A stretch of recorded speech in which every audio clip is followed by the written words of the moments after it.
child and my friends would fall and cut themselves, I'd take blood from their wound. We have 800 hours of daytime footage of UFOs, anywhere from 1 to 100 per day. There were more events predicted for our future that Nostradamus wanted us to be aware of.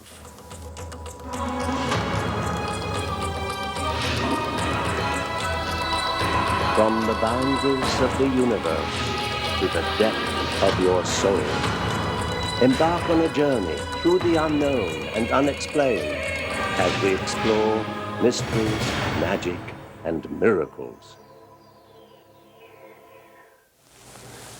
Hello and welcome. I'm Patrick Macnee. Today, we'll explore recent UFO activity, reveal startling secrets about Nostradamus' predictions, but first, we'll share a perfect day in the life of a real vampire. Do you think that you could be a vampire? Here's a simple test. Do you sleep in a coffin? Do you like to drink human blood? Are you nocturnal? How do you feel about crucifixes, holy water, and garlic? According to an updated vampire census, there may be as many as 1,500 vampires worldwide. Meet Katrina Coffin, a real-life vampire. I consider myself a vampire. My friends consider me to be a vampire. I'm nocturnal. I do have a casket that I sleep in, where in my '68 Cadillac hearse at the moment. I also happen to be the president and founder of the Los Angeles Hearse Society. I have a European coffin in the back of my car that came from Italy, and I have a skeleton in there. And people are fascinated with the hearses. You know, they think they're scary, but it's like a horror movie where you're scared, but you just can't look away. Yeah, I've been a vampire all my life. When I was a child and my friends would fall and cut themselves, I'd take blood from their wound. And it evolved into a thing where when I became a teenager, I'd have friends who would let me cut them with a razor blade or, you know, X-Acto knife or whatever and take their blood. And they became my donors. And no, I don't refer to them as victims. They're donors because they have to be consenting adults. I would never take blood from a child or an animal. When I was a child, my parents would always find me in the closet or in a large box or something. I like little dark enclosed places. I always have, and I still do. And I find caskets very, very warm and comfortable.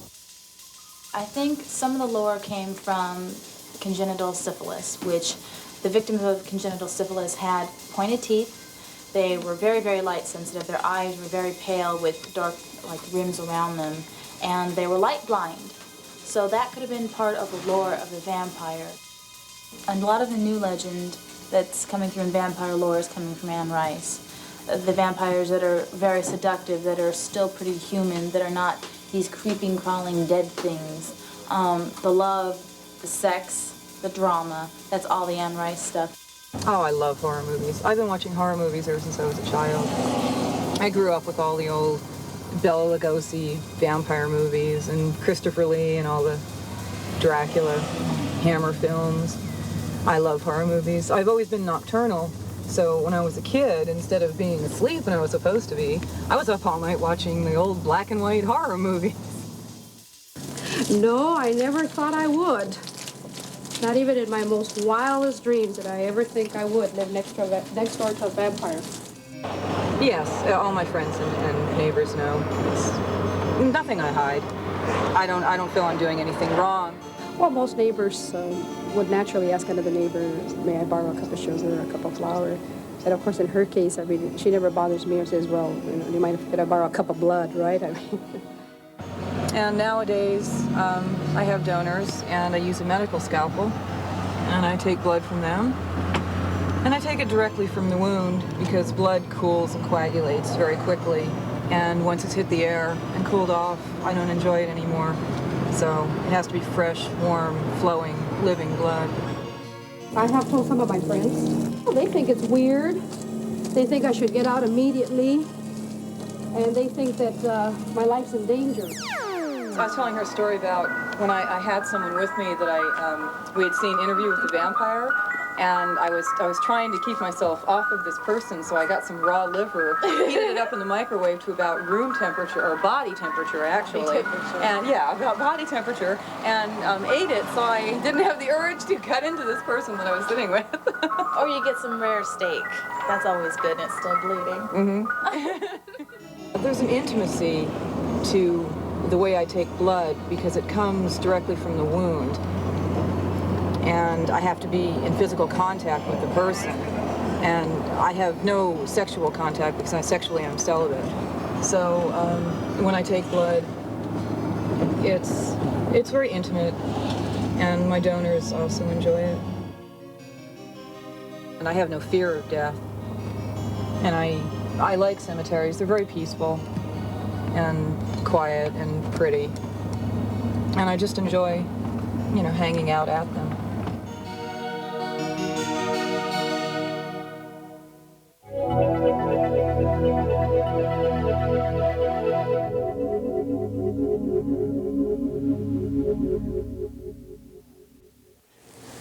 In superstitious lore, garlic is said to possess great powers, capable of fending off evil by its mere presence. Strands of garlic are often featured in vampire movies draped across windows or doors while the menacing bloodsucker paces outside. Similar beliefs about garlic are held in different parts of the world, far away from Transylvania and Count Dracula. In France, cloves of garlic are roasted on Midsummer's Eve and given to rural families for protection. In the Far East, garlic is thought to have the ability to bring back lost souls, and it's used in religious ceremonies. The search for unidentified flying objects is one of the most popular pursuits of our time. There are more reports of UFO activity today than ever before. Are we alone in the universe? Have other beings visited our Earth? And has the government hidden the truth from us? The interest in the subject keeps growing. We went to Bob Brown's 4th Annual International UFO Congress. One of the questions asked was, is the government covering up what they know about E.T.s and UFOs? The governments have got their ways of keeping their secrets, as many secrets they've been keeping for years and years and years, which the public probably will never ever find about. They've got their ways of suppressing people, but I think the biggest thing they ever did was create the aura of ridicule around the subject. It was a wonderfully orchestrated thing where people who lived in worked in responsible positions and this kind of thing, because of the ridicule syndrome that went with this thing, they were in imminent danger of being branded lunatics and losing their positions. Anybody who talked about the subject was branded an idiot. But of course that only went for so long, and after many, many more people started to have encounters and experiences, sooner or later this thing was going to surface, and that's precisely what it's doing at this moment in time. I was fortunate a number of years ago to have a cosmic top-secret clearance when I was at Shape NATO. That clearance allowed me access to the Shape NATO study that they did from 1961 to 1964. And at the completion of that 3-year study, they concluded that we were not alone, we'd probably never been alone,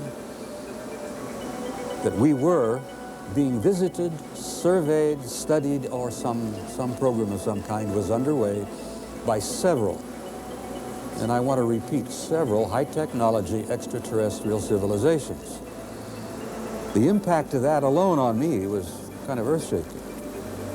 They determined as a result of their 3-year study that there did not appear to be a military threat involved, which was basically the primary purpose of the study itself in the first place. Daniel Sheehan is the well-respected lawyer who broke the Karen Silkwood case and exposed the Iran-Contra scandal to Congress.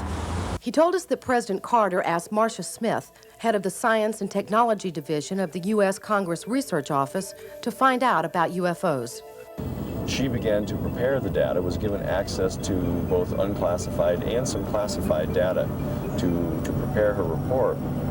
And it was on the basis of this analysis that she did and supervised out of the Congressional Research Office that she came to the official conclusion that there was from 1 to 2 other intelligent, highly developed civilizations within our galaxy, other than our planet. Now, that was a fairly extraordinary finding, but it exists on the record as an official finding of the Congressional Research Office, and it was communicated to the Congress and then to the President. At that point, nothing more was done to release the information officially to the American public. But the public's not buying. Jose Escamilla shoots video of UFOs 10 hours a day, every day. He sees them at Midway, a small community close to Roswell, New Mexico. We recently captured a V formation of about 32 huge, 50-foot in diameter dome objects that are flying in formation. And beyond a doubt, they're not geese. There's nothing that suggests a neck or wing flutter. We have 800 hours of daytime footage of UFOs, anywhere from 1 to 100 per day. And for that to happen so blatantly and in broad daylight, I think that's definitely something behind it. What I consider to be profound is when you see something in the sky that is of extraordinary proportions and is sitting there, and it's circular, and it's just sitting there. You think it's a balloon, but then you look at it and it starts gliding, you know? And then you see other things just flashing by at extreme speeds. And you're saying, are my eyes playing with me, or do I get sky blind, or what is that? And this thing just moves and glides effortlessly. And then when you go back and see it on tape and you go freeze frame and you see hundreds of other objects around that you didn't see with the naked eye, that's very profound to me.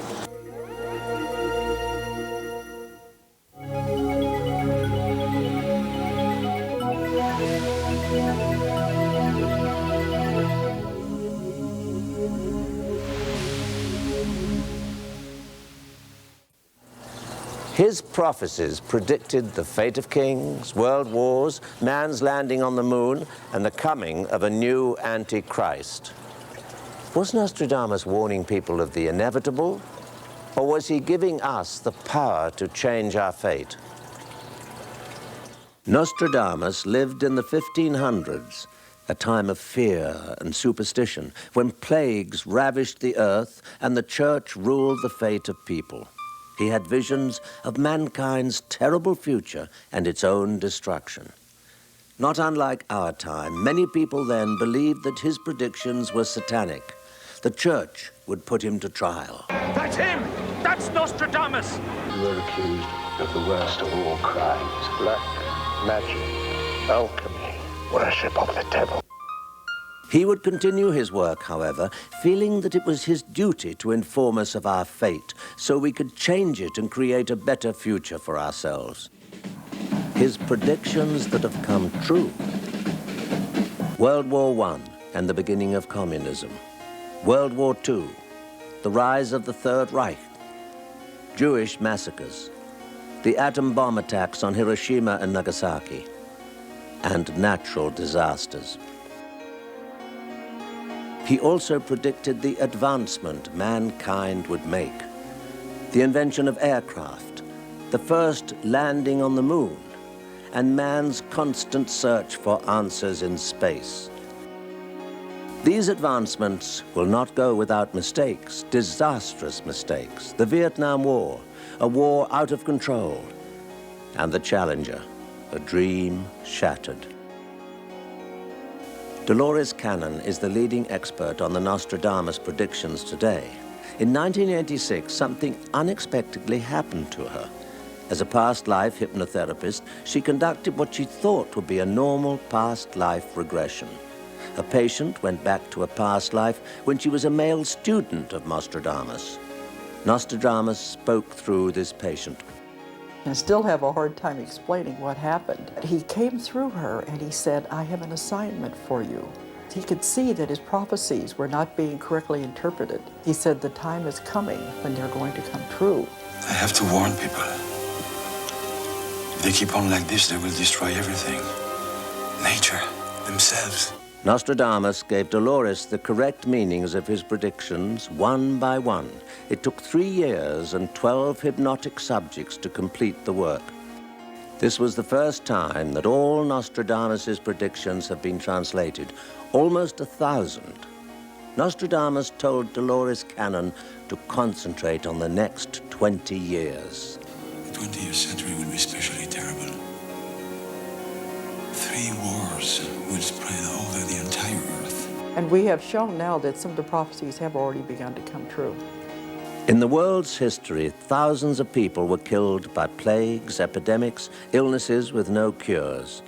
Not unlike our own time that has been struck with its own plague, AIDS. Nostradamus said that AIDS was a mutated disease, a form of rabies that originated from a monkey biting a woman who lived in Africa. The disease got into the blood mobiles and laboratories, contaminating biological products being made. AIDS will continue to spread worldwide. A cure is predicted about 15 years after the spread of this disease. The date of the Gulf War was given to Cannon long before it occurred. He said, you don't know how important this is. This is the beginning of everything. This is actually the beginning of the Third World War. This would instigate a few wars in the Middle East. The worst, however, is still to come. There would be one man behind the scene during all of this time. This is the third Antichrist. Nostradamus saw 3 antichrists in the course of Earth's existence. 2 were already predicted correctly, and we know them: Napoleon, Hitler.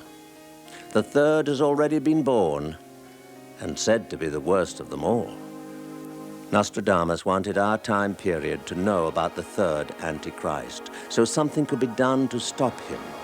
This last Antichrist is the same entity referred to in the book of Revelation as the beast with the number 666. Nostradamus gave Dolores Cannon a detailed description of the third Antichrist and even a sketch drawing of him through the help of an artist. He was born on February the 4th, 1962, in Jerusalem.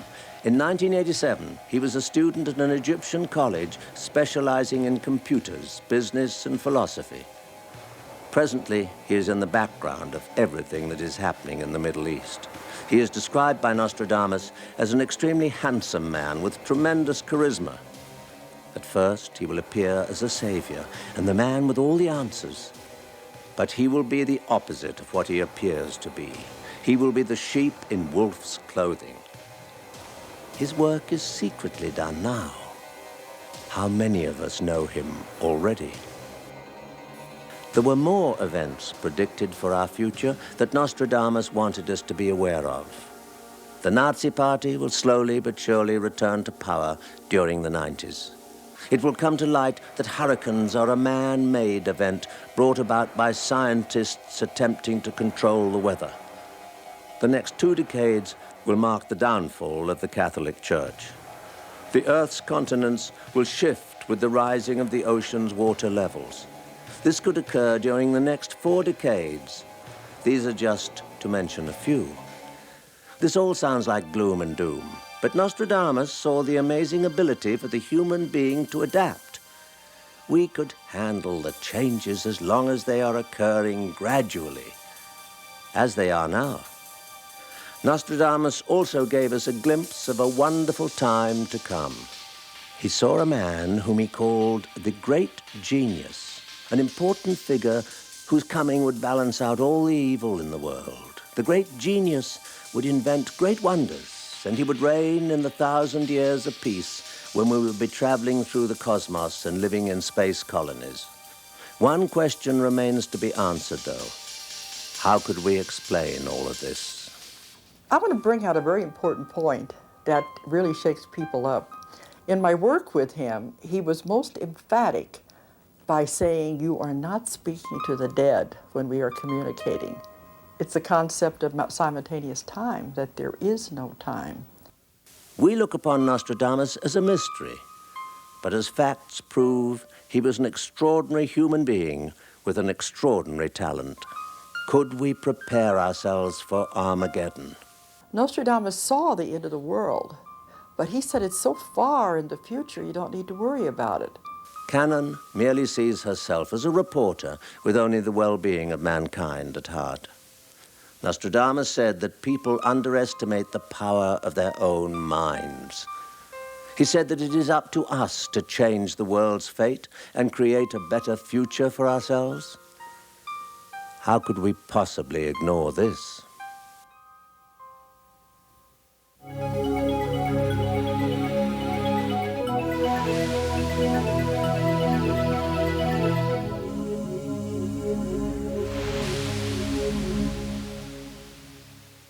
The hero's name is tarnished by a bloody glove.